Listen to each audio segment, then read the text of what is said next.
Christian apologist and former cold case detective J. Warner Wallace says it's important for theists to understand circumstantial evidence, which is when an observation or argument supports a conclusion not directly, but by way of an additional logical inference.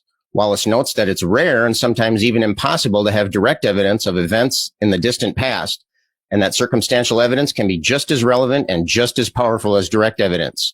And he's right, as long as that inferential link can be established.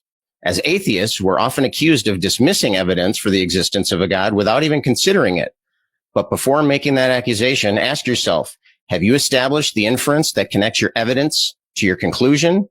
If you can't justify that inference, then you don't have evidence and you just have a claim and you should be dismissed.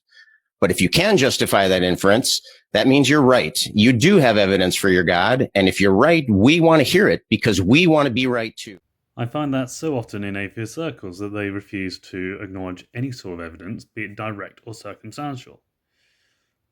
While it's true they're not exactly the same thing, it is worthwhile remembering that these people are confirming it does work, hence showing there's belligerence on both sides. So I will agree, do your research, make sure the inference is there before you try sending it out as actual evidence. Because unless they can clearly see there's an inference, they're not going to accept it as any sort of evidence, circumstantial or otherwise.